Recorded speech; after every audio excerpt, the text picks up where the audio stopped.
Welcome to Documentary First, an inside look at a first-time filmmaker's journey. I am your host, Josh Lindsay from the Movie Proposal Podcast. And with us is our first-time filmmaker, Christian Taylor. Hello, Josh Lindsay. Hello, Christian Taylor. Soon to be second-time filmmaker. One day. And our button-pushing guy, couldn't do it without him, Jason Rugg. What's going on, Jason? Not much. How you doing? I'm good. We're Jason, changing things up. He asked me a question. I couldn't just say, hey there. I had to, I had to answer the question.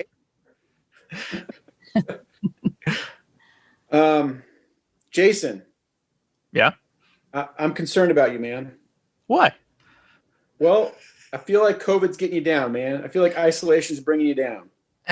No, I'm fine. You all right? Yeah, I'm doing okay. I see you, though. You're in this basement. Yeah, that's where I have all the lights and everything set up. I kind of have to do it in here. I go up and see the sun every once in a while. When it isn't overcast like today. How are you doing? You have a back problem. Yeah, I'm not on drugs today, so woohoo!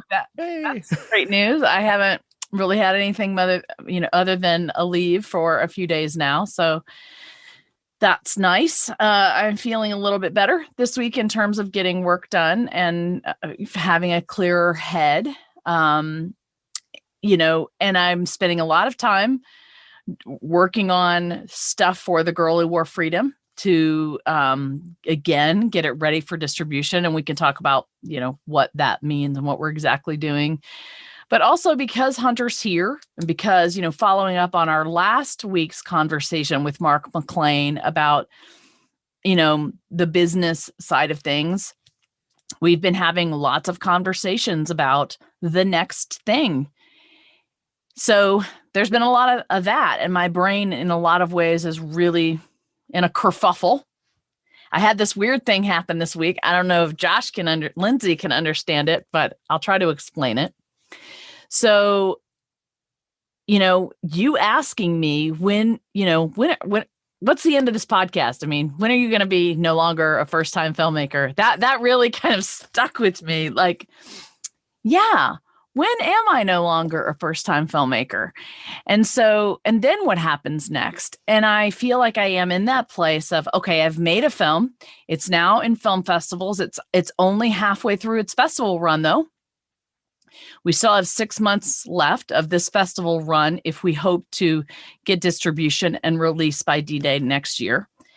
So I am still having to work on film festival stuff, deliverables for the film festivals themselves, as well as we know that if we get a distribution deal, we will have distribution things that we have to fulfill for that. So that's still a lot of work ahead of me before, you can watch my film on TV or Netflix or something like that. And I don't think that I will be done until I am through that process. And probably until I start my next film, really, because there is a question. Am I going to be a one-hit wonder? Or can I do this again?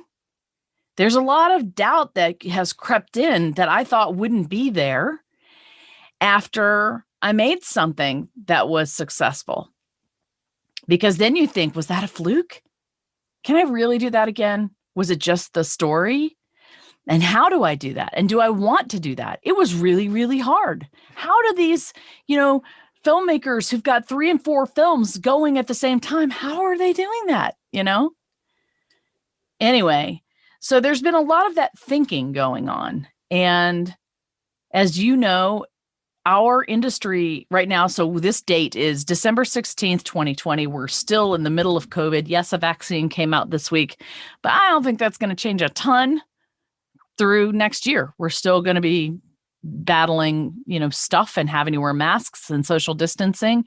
And so that's going to have an effect on everything, on film festivals, on theaters, on, big gatherings. It'll begin to change, but I don't know that it will change dramatically until maybe the next year or 2022. That's my speculation. So as a filmmaker, I'm watching the industry change before my eyes. And there are people that know nothing about film that know basic things like movie theaters aren't opening and they're going under, and there are huge chains that are going under. And Disney all of a sudden is going to release everything on Disney Plus, or, maybe some things in theaters. I mean, what do you guys know? What have you read about all this industry shakeup? Yeah. Well, there's a lot. Josh, you want to start? I don't know a lot except to say, the people who make films and distribute films, they're going to go where the money is, and theaters will probably go under. But if there's money to be made there, someone will buy the theaters, and 5 years from now, we'll be back to going back to the theaters.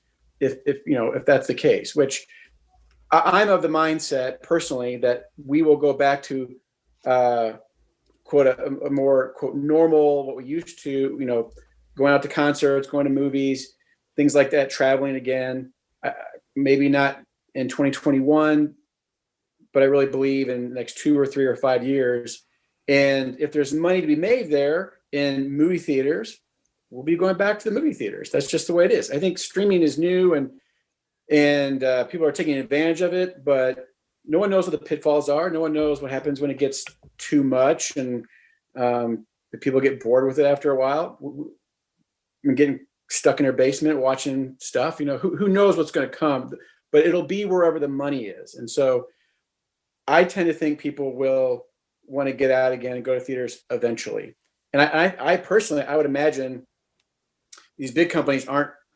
I mean, they're looking at the short term, but they're also looking at the long term. 10 years down the road, and talking about contingency plans. Like if it goes this way, we got to be ready. If it goes that way, we got to be ready.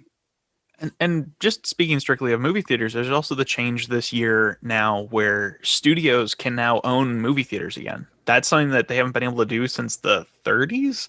And so I think you're going to see a Disney theater chain come out of that because, they can make a lot more money if they own the means of distribution and the production. If they own both, then they can make a lot more money. So I think you're going to see theaters come back potentially as smaller, but more experiential based. So it's going to be completely themed as things Disney owns, and you're going to see more of that stuff come out.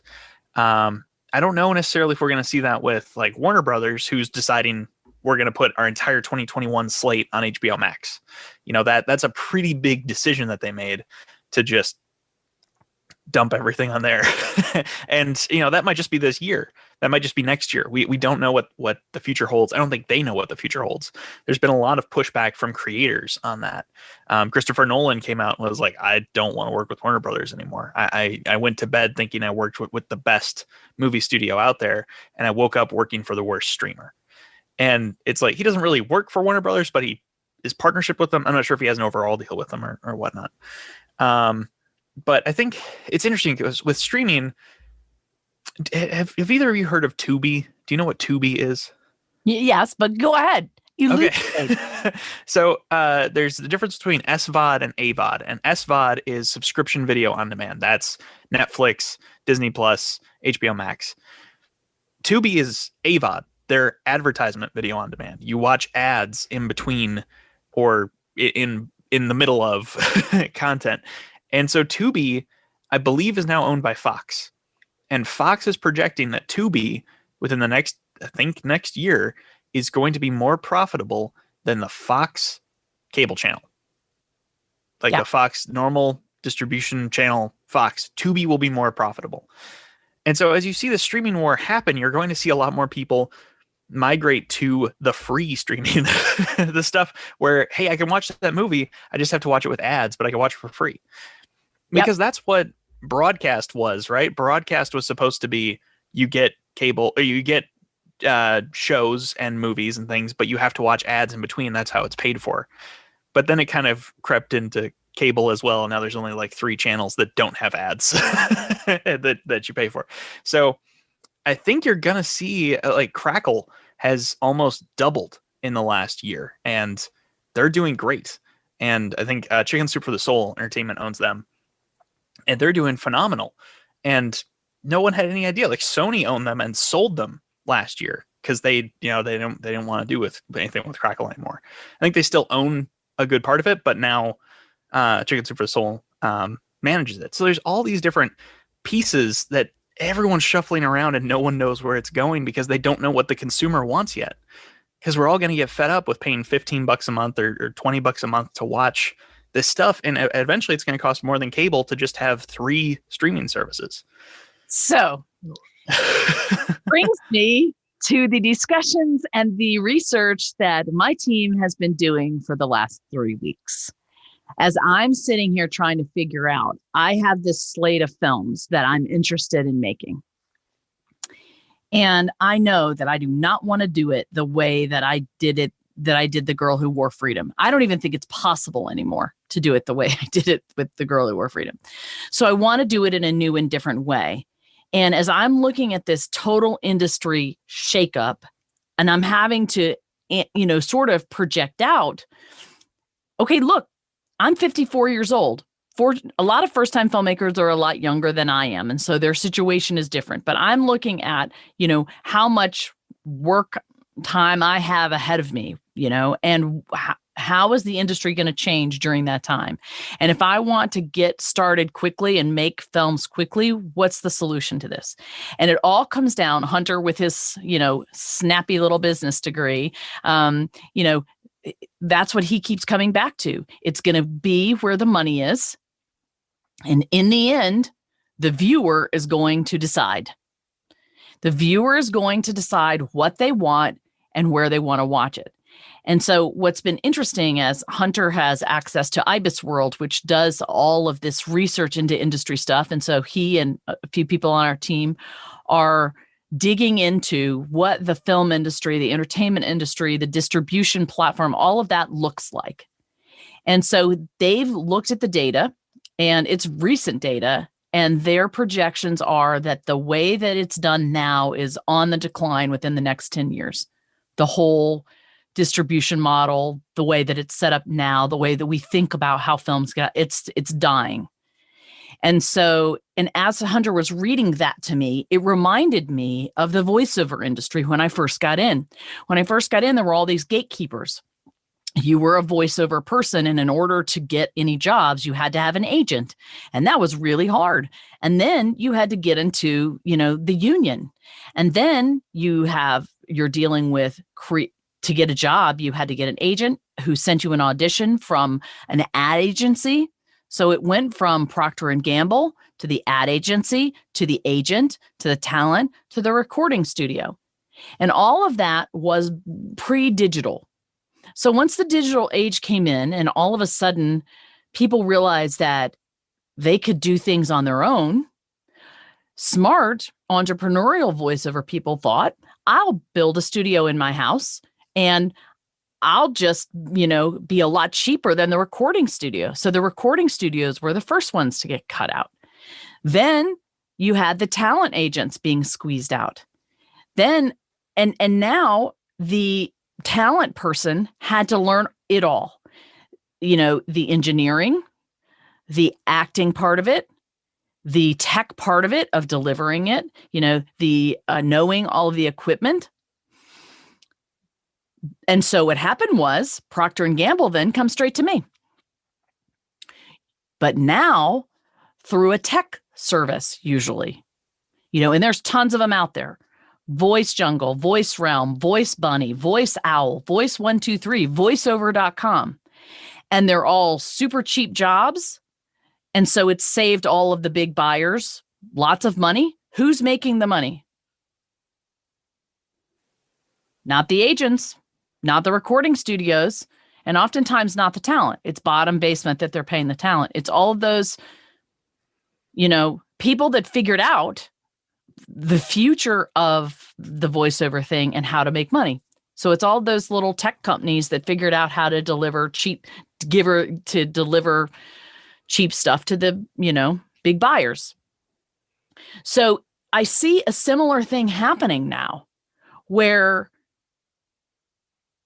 these places like YouTube and Tubi and whatever, they're going back to People want free content. When you look at the pain points, Josh, we were talking about, this with you the other day. When you look at the pain points of the end user, the viewer, what are they? Josh, you named some the other day. Well, finding a show that my family of 5 all want to watch at the same time, or finding time to, nowadays when I watch a movie, it's in pieces. So finding time to watch a whole movie, right? So time, finding something, and then Jason brought the other one up, just cost. Like it's, at first we're like, oh, this is going to cut the cable bill. But now it's like, wait, things are more expensive than they were prior. Because now I'm paying for cable and all these streaming services. Right. Jason, what other pain points can you think of from the end user or the viewer point of view? Yeah, I think honestly the biggest thing is the paralysis of choice. Yes. Paralysis of choice. Paralysis of choice, how much it costs. Everybody wants to know, when I say I have this film, their first question is, well, how long is it? Most people do not want to sit now for an hour and a half film. They want a series where they can choose to sit for 22, 35 minutes or, binge for as long as they want if they have a day. They want the choice of that time. And so, somebody in the industry has got to figure this out, because the end user is going to get fed up with having to pay for all of these different apps and services and cable or whatever, right? And so that's why I'm saying we're sitting here trying to figure out, this industry is changing. I don't know that it's going to be the same. I had a conversation with another friend of mine, Pam Tierney, and she's relatively my age. We came into the voiceover business at the same time. This was just yesterday. And I was talking to her about this stuff that Hunter and I were finding as we researched. And I said, it reminds me of the time, like when our parents or grandparents, when they got all bent out of shape about Elvis or the Beatles, or how rock and roll was going to destroy music, or MTV, how, it's going to destroy the radio, right? There's all these industry interruptions that the generation before says is bad. So I can look at my boys. So I have boys that are Jason's age and a little younger. And I look at how they're experiencing content. We used to watch the ending of MASH as the entire United States, all at the same time, all together. We had these big experiences together, or Friends, or Cheers, right? And so we would all watch on that night, and we'd talk about it the next day, or we would go to the movies together in big groups or with our friends, and we'd experience that in that way. And we still think of that, at least Josh's age and I think of that, as the ultimate way to consume entertainment with people, being together, watching things together, whether it's with your family or your friends in a movie theater.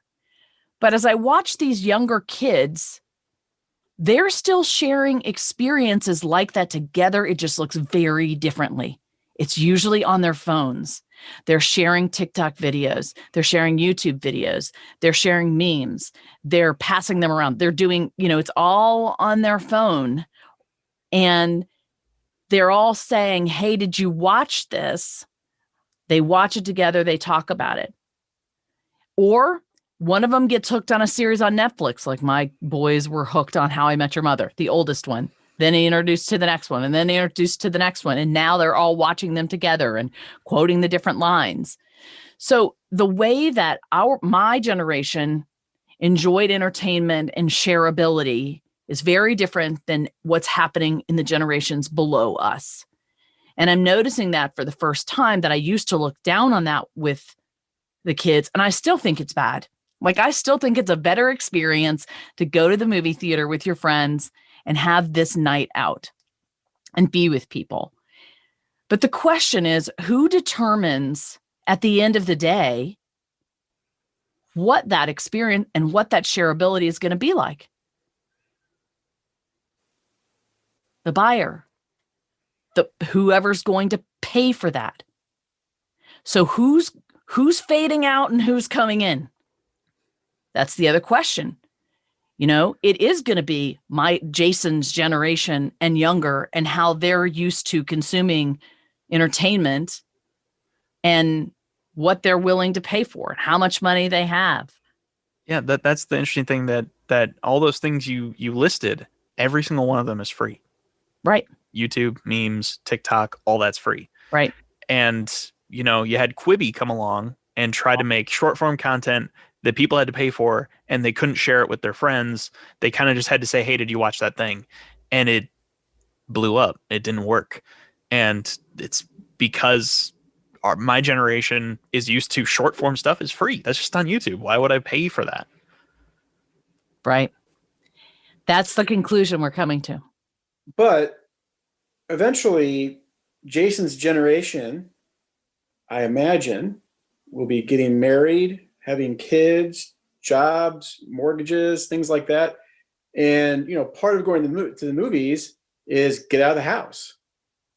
You're looking for something outside of the house, and you don't have time, to watch, videos and stuff because you're raising a family, you have a career, those types of things. I assume these things will continue in the future, raising families, having careers.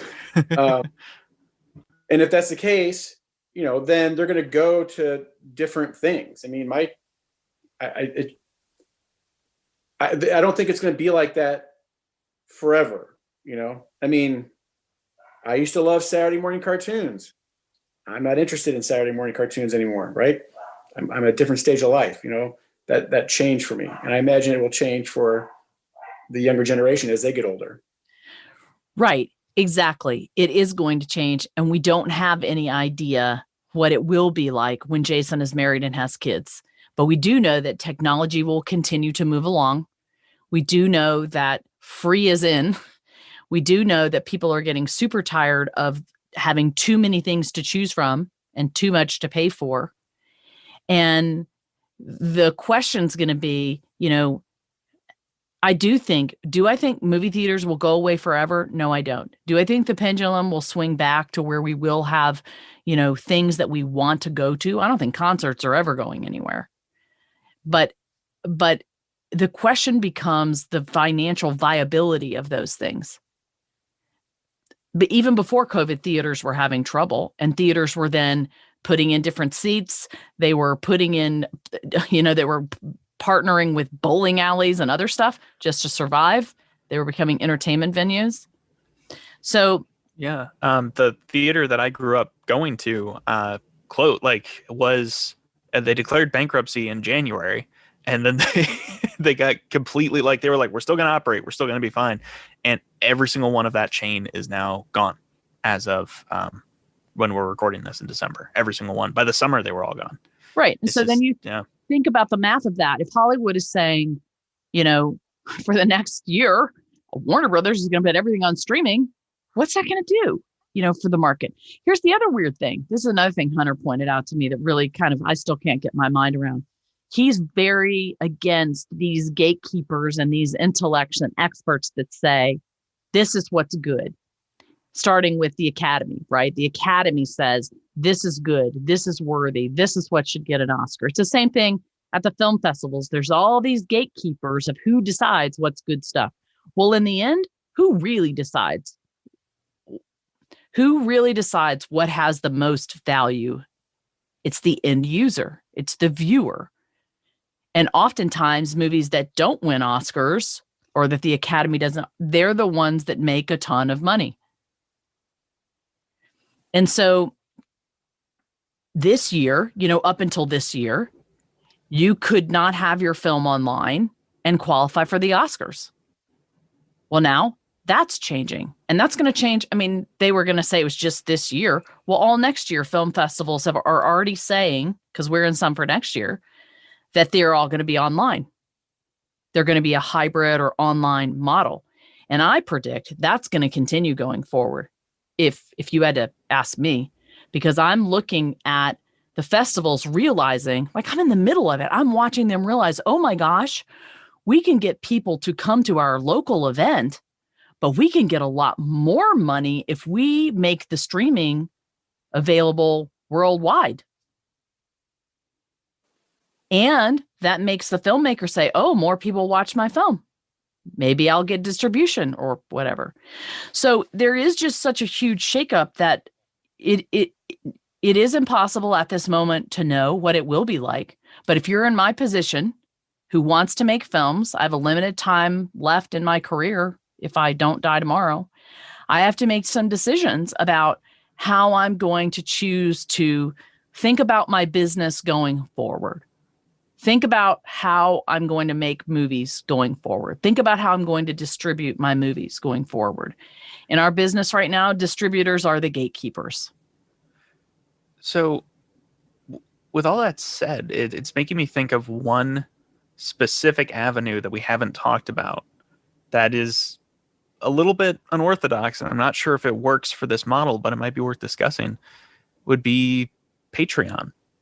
Like an ongoing support sort of system where people could support, maybe shorter documentaries, that sort of thing, and then, one long one every couple of years or something like that.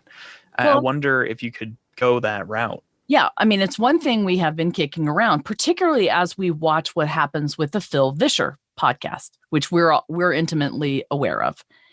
And what's been so funny is Phil Vischer has made some videos over the past year that have gone viral instantly, and they were free. And this was this huge revelation to him. Like, oh my goodness, look at all these people watching. Viola Davis just retweeted my, video and told people to watch. We gained then subscribers to the Holy Post podcast because of that. And then Patreon subscribers, which are monthly subscribers that pay for us to do the podcast because of that. So I do believe there is a model for that. And it is something that needs to be considered. I don't know. There are a lot of questions out there. I don't think there are a lot of easy answers. But I definitely think it's something that we're going to have to continue looking at. And so as you ask me, when am I no longer a first-time filmmaker? I don't know the answer to that, because in order to make more films, I've got to figure out, I think, this problem. Yeah, I think you have to decide what you are, because you're either a filmmaker, which means you make films. That doesn't mean you make a living. That doesn't mean your films are successful. It just means you're a filmmaker, right? And if you're lucky, right, you make money and so on.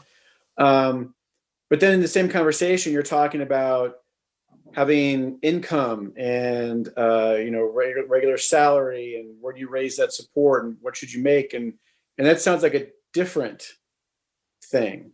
Like you're a content producer, right? You're the distributor or whatever, right?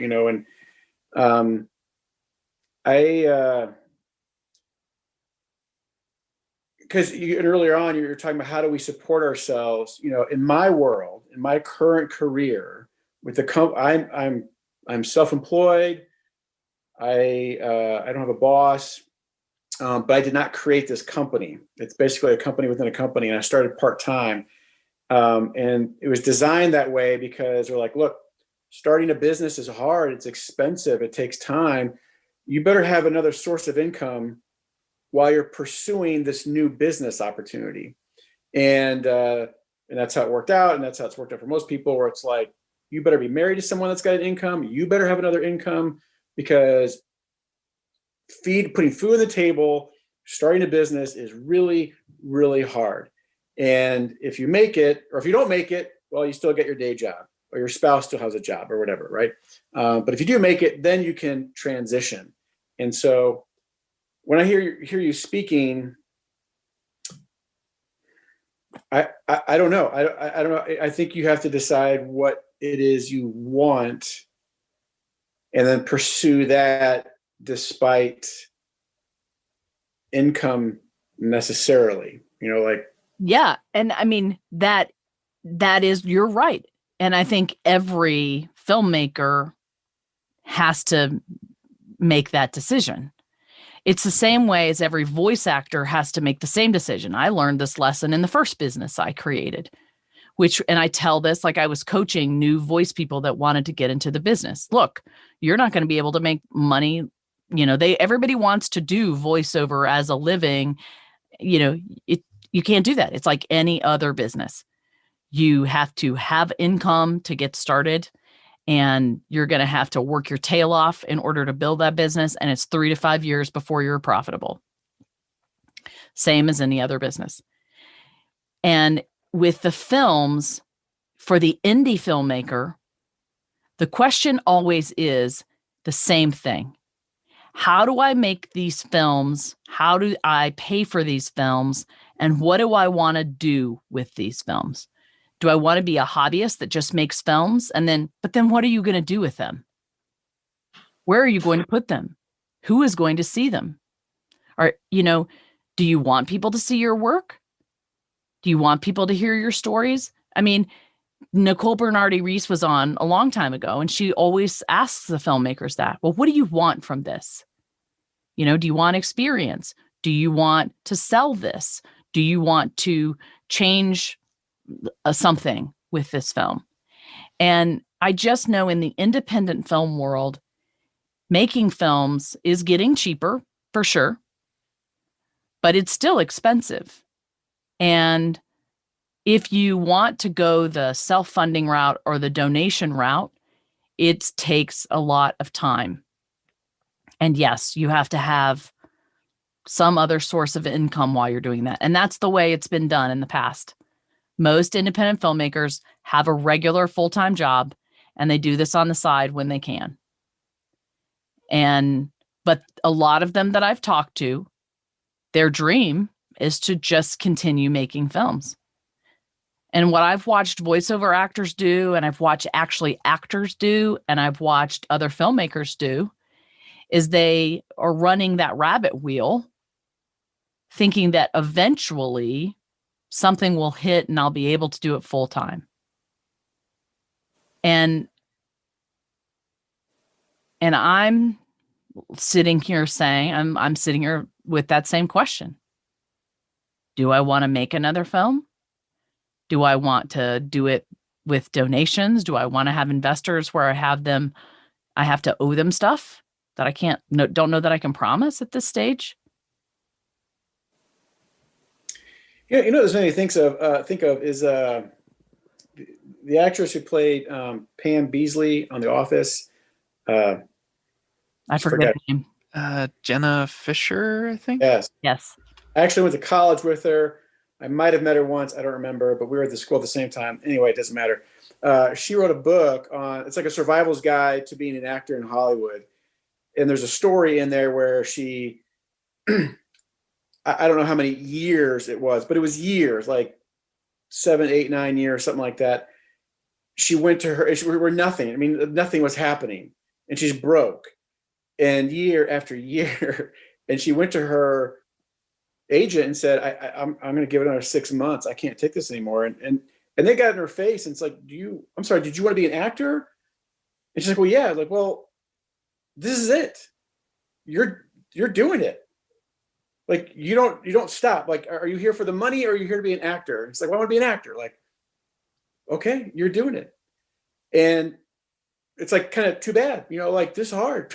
There's no money in it, and so she's like, all right. And then a year later, she landed The Office, and, then, that now I guess pays her bills forever and for always. And she doesn't do a whole lot since then, which is great. I mean, I guess she can act when she gets opportunities and whatnot and raise a family, but not have to worry about paying the bills anymore. Right. And she got to live that experience. But I guess the point is back to my question, like, what do you want to be? What are you? Do you want to make films? Then go make films. And how you do that, I don't know. You tried it one way, maybe try it another way. I think of Billy Bob Thornton, and like the whole premise of, like, you have an idea for a film, but you don't shoot the film. You shoot a snippet of it, a scene from it or something. And then you sell that to the people who actually have the cameras and the crews and the distribution and all that kind of stuff. And I'm sure there's some variation of that where it's like, how do you do that for The Girl Who Wore Freedom? Where it's like, well, you shoot some footage, you do some interviews, and you basically make a trailer, and then you sell that. And then they say, okay, great, here's some money, go make that film. And if it's good, then your next film, you have leverage. where that is the way it has always traditionally been done. Right. And I'm saying that's going to change. That's changing. I'm looking, some of it won't change. But I know people that are younger than I already are saying this is changing and they're doing it a different way. Which is what? Jason? I don't know. No, he got ideas. Yeah. I mean, we could talk about, how Jason Blum makes films. I don't know if you're aware of the Blumhouse model. Do you know that? Mm-mm. It's a fascinating model, and it was piloted with Scott Derrickson was one of the original directors they did it with, but his idea was, okay, we're going to make micro budget films. Everyone will be made for $1 million, and we're going to make a bunch of them, and most of them are going to suck, but we're going to get some good ones, and those will make us money. Jason Blum is known for Paranormal Activity, which was made for like $50,000 or something and made hundreds of millions. There's different models like that, and those are easier to do when it's like, okay, we'll take a very specific premise and we'll shoot it cheap.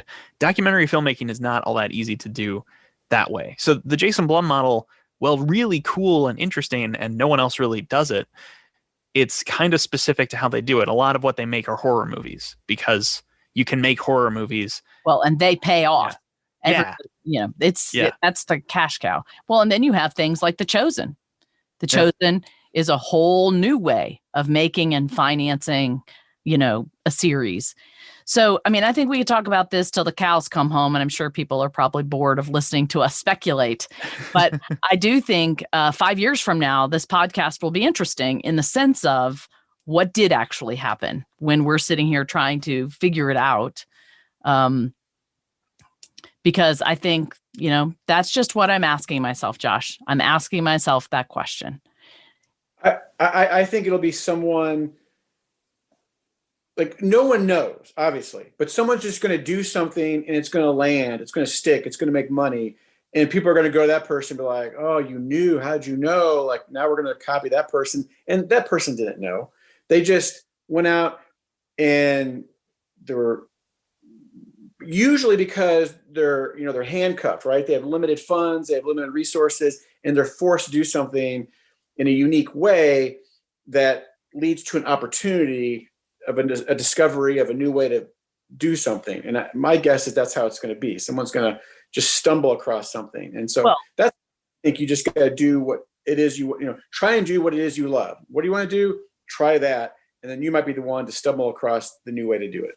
Well, and I think, innovation, the best time to innovate is when there's disruption, and there could not be any more disruption in our industry than right now. So I do think there are people that are going to, hit lightning as they try to figure out whatever.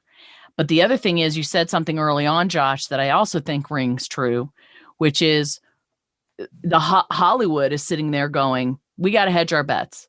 We don't know if it's going to go this way. We don't know if things are going to go this way. But we got to have a contingency plan. We've got to have probably 6 plans of how things are going to go during the pandemic, 2 years out, 5 years out, 10 years out. And they can do that because they've got deep pockets. And they will determine some of the industry. But I also think that the viewers in the end and the money in the end determines, the higher up decisions. So it will be interesting to see where things go. And I guess I'll have to give you an update on our continued conversations. Until next time. Until next time, I'm going to go back focusing on actually finishing up The Girl Who Wore Freedom. And I think the hard part for me, and the reason I'm really struggling with the money part of it, is especially during COVID, and I've said it before, I have people I need to pay. And typically in the industry, people will defer their payments, for further down the road. And these people did these jobs for me, whether it was sound or color or legal or whatever, knowing that I didn't have the money then, but hoping I would have it. And, I don't, and I've got bills to pay, and I don't want to be in this situation again. And so I would like to be able to figure this out. I've got to figure it out now for the girl who wore freedom, because I got a bill yesterday for $750 for the rights to use 1 minute of a song just for film festivals that I have to pay, and I got to figure out where that money's coming from. So that's the hard reality on the ground for me, is I'm still trying to figure out how to get this film across the finish line before I can ever even see a dollar. And, that's been rough. COVID hasn't helped, but. Yeah, 2020 is the hardest year to see where the finish line is. But you're not alone. I mean, businesses across the board are in similar situations, Sure. So definitely not alone. And any of the struggles, financial otherwise, you have aren't just related to Christian Taylor and the film she made, right? It's affected by all kinds of, COVID being one of them. So there's a light in the tunnel. You just can't see it, right? So keep trucking along. Yeah. And that's where I go back to what Ken Burns said in the beginning. Being a producer and being a filmmaker is solving a million problems, not quitting when those problems arise, creatively thinking out of the box about how to solve them, and realizing that it is going to be hard. And you have to have true faith and never quit. And so I'm not going to quit. I'm not going to quit. I will pay my people. I will figure it out, and I will probably, hopefully, make another film one day. It'll happen. Thank you guys very much for thinking through these interesting topics with me. I love your thoughts, and I appreciate you spending time with us on the podcast. And yeah, thanks. If there's a listener who wants to make a donation, will this podcast be out pre-end of year? This podcast is going to be out, yes, like December 23rd, 24th. Okay, so you can still make a tax-deductible donation. And where can they do this, Christian? thegirlwhoworefreedom.com. And it would be incredible if you would do that. Any little bit helps. And we are fiscally sponsored through Illinois Film Alliance, IFA. And we are incredibly grateful for them. So you just go to our website, you make a donation, actually to IFA, but it's noted to the Girl Who Wore Freedom, and we then receive that donation. I'm happy to say that over the course of the 2 years that we've been working this way, a total of $101,000 have been donated. And that has helped us pay a lot of bills and get this far. And it's amazing to me. When I put the first $500 in the account, I thought I'll never be able to raise the money I need for this film. So crazy that can happen anyway. And we really just do appreciate our listeners. Thank you for listening, for following along on this journey. Please, if you haven't liked us on LinkedIn, we've now started really putting stuff on LinkedIn, YouTube, Instagram, Facebook, Twitter. Please go do that, because everybody is looking at our follow numbers for distribution. So that's it for today. Awesome. Well, hey, everyone. Thank you for listening to Documentary First, where we believe everyone has a story to tell, and you can be the one to tell it. Yes, you can. Bye, everybody.